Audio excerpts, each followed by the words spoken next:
inspire au peuple. C'est pas toujours aussi vrai parce que à l'époque, avant l'avènement des Tokugawa, à l'époque du Sengoku Jidai, le terme de samouraï est encore assez vague. Il n'est pas codifié aussi précisément. C'est l'un des points de comparaison qui ne tient pas avec la chevalerie occidentale. Déjà, ils sont beaucoup plus nombreux en termes de proportion. Dans certaines régions, dans certaines provinces où la tradition militaire bien ancrée, ils atteignent 10% de la population. Donc on est vraiment, c'est dire qu'on va vraiment passer du fermier armé au grand seigneur. Tout ça étant évidemment dans plus ou moins se considérant la même catégorie. Enfin, ça reste assez vague. Et il faut attendre la fin des guerres civiles, l'interdiction du changement de statut, pour que là, la détérioration, ce que Souiri justement appelle la détérioralisation, je vais y arriver, des samouraïs, qui vont devoir quitter leur terre, puisqu'on n'a plus le droit d'être un fermier et un guerrier. On est l'un ou l'autre. Et si on est un guerrier, on va recevoir un salaire en koku, en riz, donc en équivalent riz, et on va devoir venir vivre au château ou auprès du château du seigneur. Et là, on devient un fonctionnaire ou un soldat, entre guillemets. Mais à l'époque précédente, on a toute la classe très nombreuse de ce qu'on appelle les jisamurai, c'est-à-dire les samouraïs de la campagne,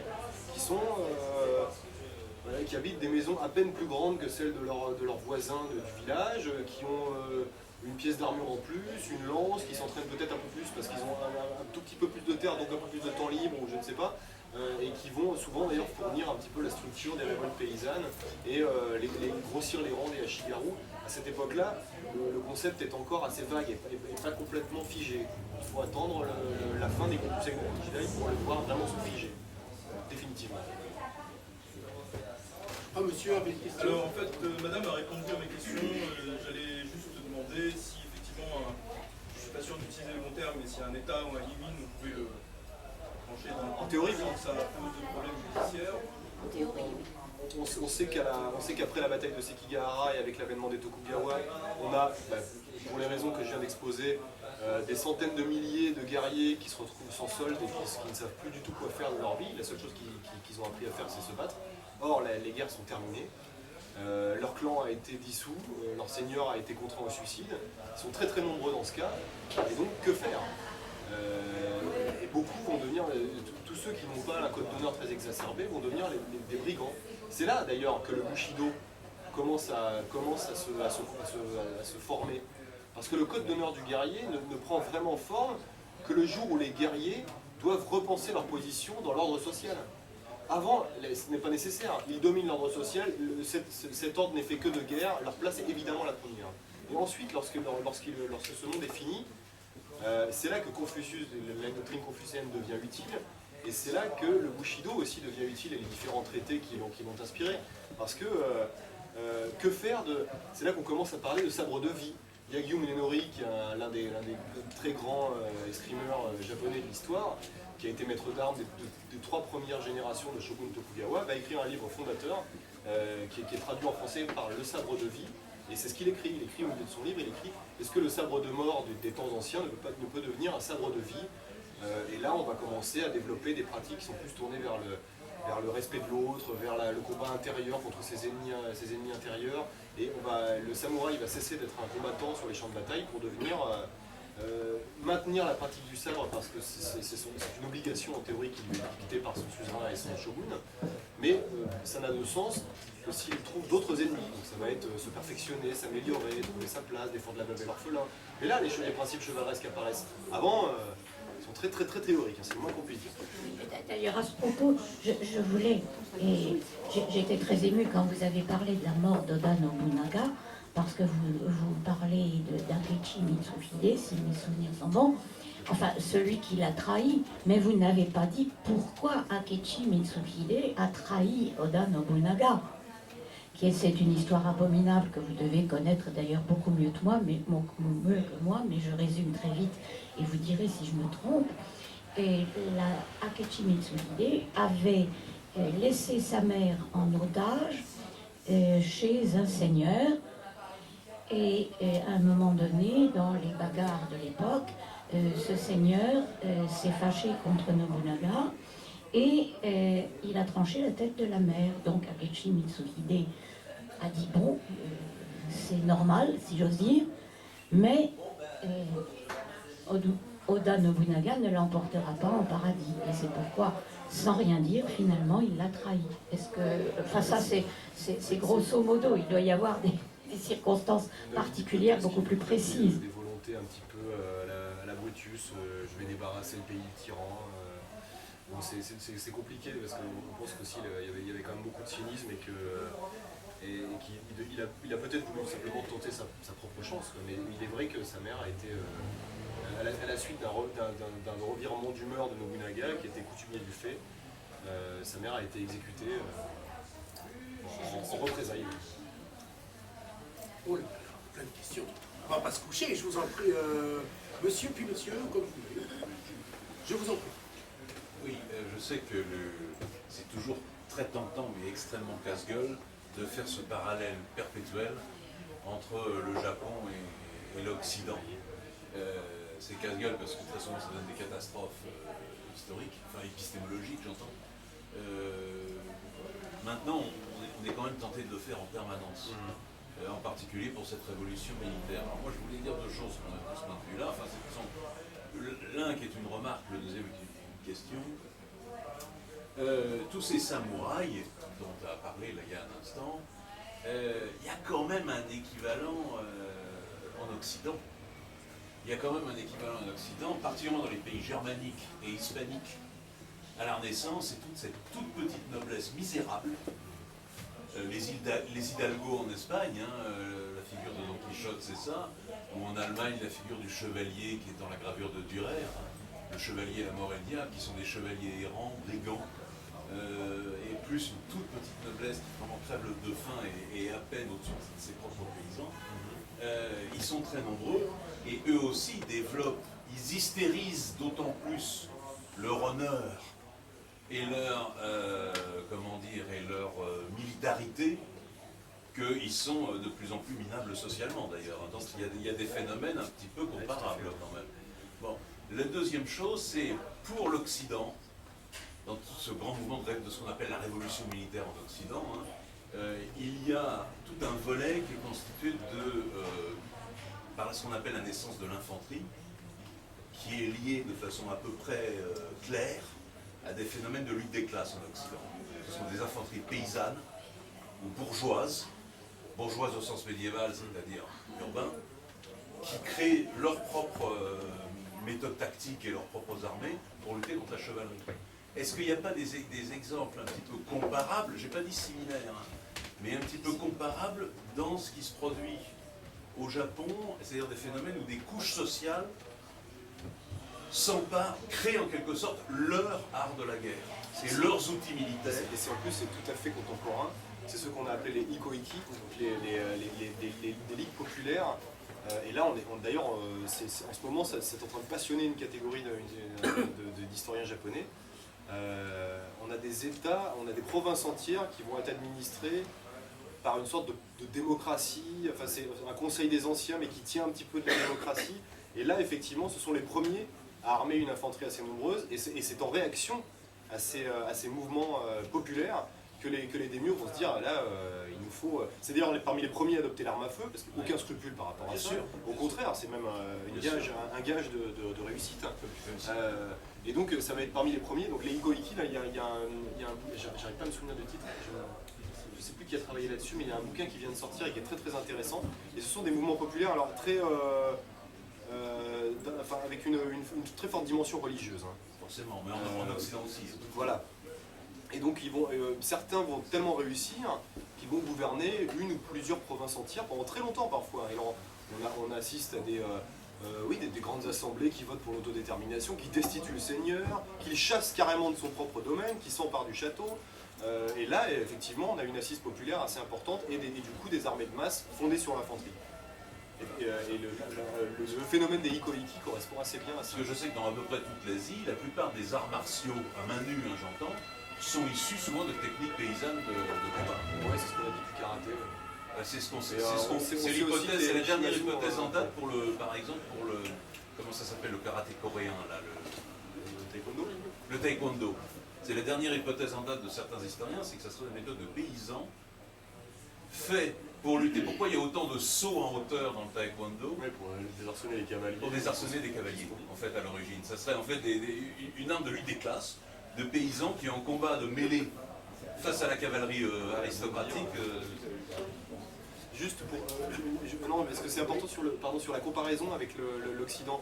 Il y a une, comment dire, une donnée qu'il faut vraiment, un paramètre qu'il faut vraiment intégrer dans toute réflexion qui tend à comparer l'histoire du Japon, l'histoire médiévale du Japon avec l'histoire médiévale occidentale.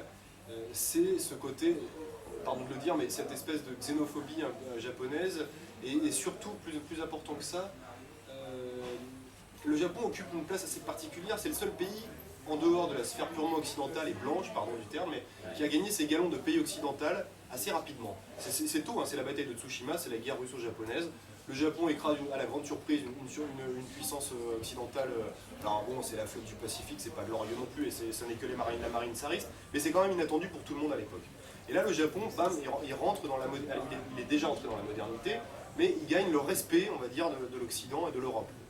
Et à cette époque-là, on commence un petit peu l'aventure militariste. Le modèle, c'est l'Occident, et le modèle occident, ça veut dire la colonisation. Et donc, on commence à lorgner de l'autre côté du détroit de Tsushima, on commence à lorgner sur la Corée. On sait ce que ça va donner dans le courant de l'histoire, mais il y a tout un courant de pensée d'historiens qui commence à se dire, mais oui, non seulement c'est notre destin de devenir occidental, mais c'est validé par notre histoire. Regardez pourquoi, nous avons des chevaliers, nous sommes pareils, nous aussi notre élite, elle a formé une aristocratie de cavaliers, d'élite. On est pareil en fait, on était appelés à devenir comme vous. Et on n'est pas du tout comme les Chinois, pour ce qu'on a dit. En 1894 et 95, ils avaient complètement détruit la nouvelle flotte chinoise qui était en constitution, mais ils avaient commencé à s'implanter donc à Dalian, en Chine, et à s'imposer comme des colonisateurs exactement comme les Européens et les Américains, dès la fin du 19e siècle. On a eu l'occasion d'en parler il y a quelques mois de ça avec vous, dans un café d'histoire sur Sochi, effectivement. Monsieur, une question, j'ai l'impression qu'on ne va pas se coucher, hein, pour les gens qui voulaient rentrer tôt. La suite, c'est sur le thème et les samouraïs, en fait, et comme on sait que le récit révèle aussi bien ce qui s'est passé au niveau historique que le regard de ceux qui ont fait l'histoire, c'est à quel point l'image du samouraï a pu évoluer au travers des différentes époques.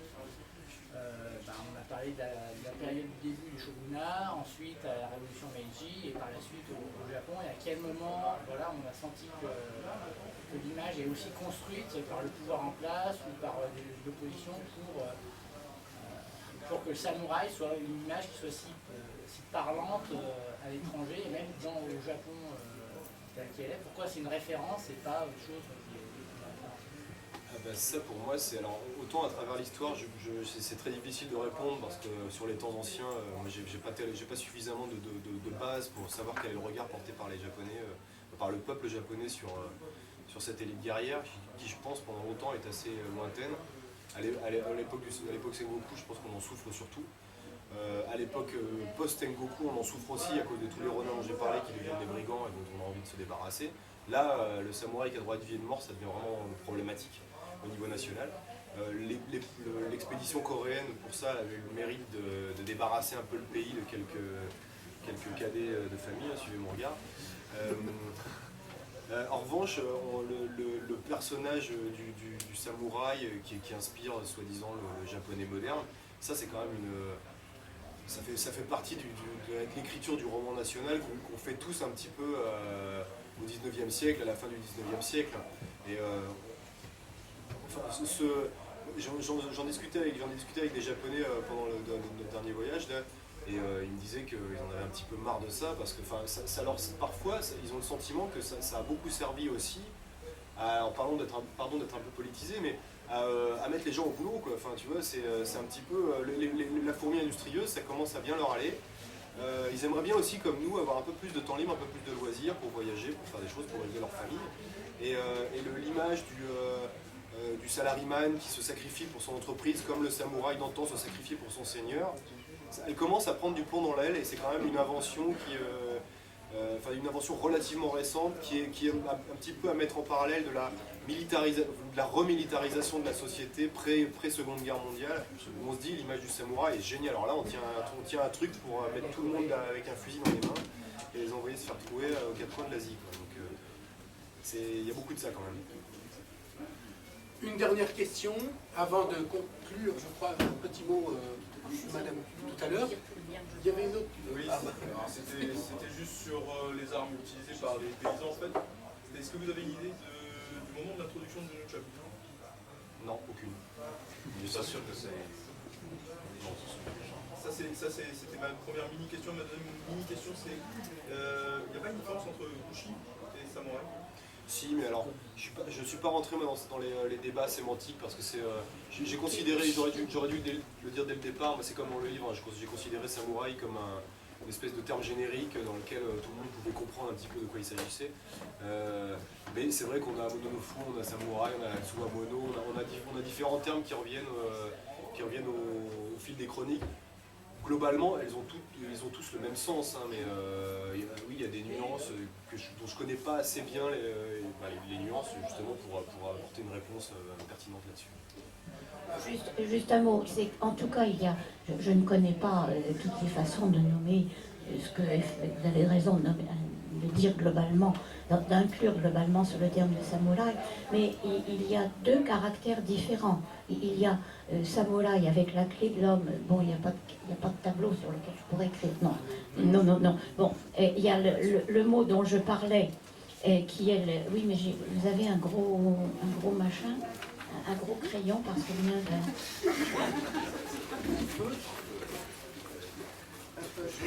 Non, mais écoutez, peu importe, il est tard. Ça fait un peu. Alors, il y a le samouraï, oui, on va pas. Je vais le faire passer. Donc ça, c'est le samouraï.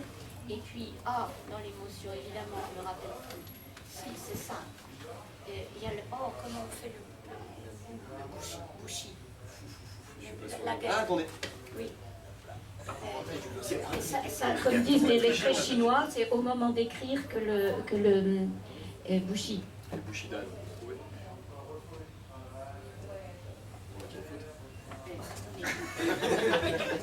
Ah, la révélation.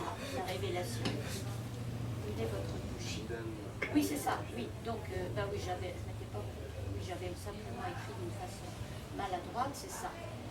Do, c'est la voix. Hein. Do, oui, c'est ça. Oui, la voix. Do en chinois, do en japonais.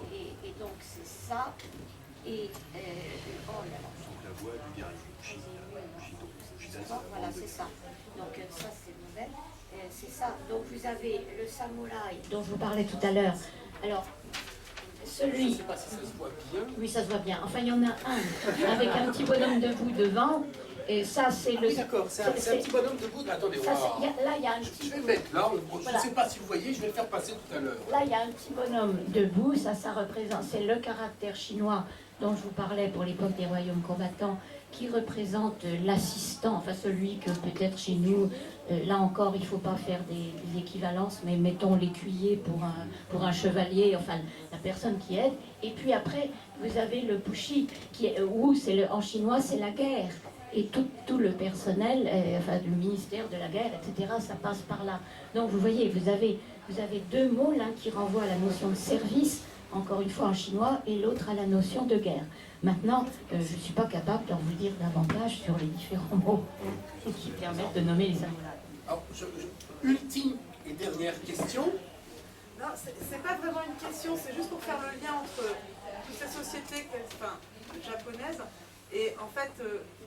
moi, dans mon travail, comment est-ce qu'on peut expliquer que les théories de management qui sont occidentales et européennes s'inspirent énormément, par exemple, du traité des 5 groupes? C'est-à-dire qu'il y a quand même aussi, au-delà, parce qu'on parlait de l'image de samouraï au travers, mais au-delà du mythe, de la vision occidentale, en même temps, moi j'ai l'impression que ça influence toujours les façons de gouverner les entreprises, le management en entreprise, et qu'on est quand même, alors pour la Chine, l'art de la guerre qui est quand même utilisé en gestion de projet, et aussi pour... et donc j'ai l'impression j'ai l'impression que l'Occident a quand même beaucoup puisé dans ces pratiques actuelles... Ouais, c'est récent, enfin moi je suis un peu sceptique sur ces récupérations assez récentes, là, pour être tout à fait honnête. Cela dit, c'est vrai qu'il y a une vogue là, la Chine et le Japon d'ailleurs dans un élan d'orgueil national ont retrouvé un peu leur grand maître, leur père fondateur, et donc Musashi pour le traité des 5 coups, ou Sun Tzu pour l'art de la guerre. Maintenant, effectivement, des lectures orientées, management. Si on considère les principes de tactique et de stratégie élémentaires, on peut considérer que tout ce qui sert à obtenir un avantage sur l'adversaire ou à gouverner des hommes, en tout cas à les maintenir en cohésion, peut s'appliquer à des méthodes de management. Et d'ailleurs, Musashi, dans son livre, explique bien qu'il méprise pour lui la supériorité numérique, tous ces grands principes, c'est n'importe quoi. Le vrai bon stratège l'emporte quoi qu'il arrive, et évidemment c'est le vrai bon stratège. Il écrit comme ça, il considère qu'il a inventé des principes qui sont transcendants. Mais donc ce n'est pas très étonnant que ce soit récupéré par des managers japonais. Moi, je ne me rends pas compte de l'intérêt vraiment pragmatique de la chose, très honnêtement. Il en va de même pour le confucianisme, qui apparaît beaucoup dans les livres de management européens actuellement. Bon, si on regarde, si on va un petit peu au fond des choses, on s'aperçoit que c'est du genre, il faut équilibrer, il faut un peu de ceci, un peu de cela. C'est un peu la tarte à la crème. J'ai vu un bonhomme qui faisait des séminaires, il fallait apprendre le management en maniant le sabre japonais. Ah oui, carrément. Ouais, mais donc il y a bien des si c'est pour apprendre 3 000 € pour aller dans un bar en Provence et tirer 2 fois le sabre et dire c'est bon, maintenant t'es Musashi. Parce que là on demande à monsieur je suis un peu... Non, je pense que c'est une question qui est à la fois importante en même temps, parce que c'est un tel engouement, et je pense qu'on peut y répondre il y a deux réponses, je pense. Il y a d'une part un effet de mode et d'exotisme, mais au sens le plus bête du terme. Ça existe, les exotismes, les orientalismes, ça existe depuis le 18e. On avait des porcelaines chinoises, ou à Sèvres, on faisait des porcelaines à la chinoise. Hein, vous voyez, bon.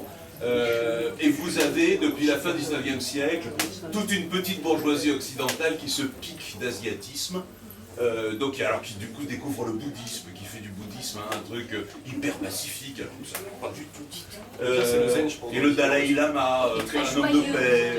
Le bouddhisme, c'est joyeux. Alors voilà, bon, alors il y a des exotismes comme ça, il y a des exotismes sur l'art de la guerre, sur les trucs comme ça. On se dit on va utiliser Sun Tzu.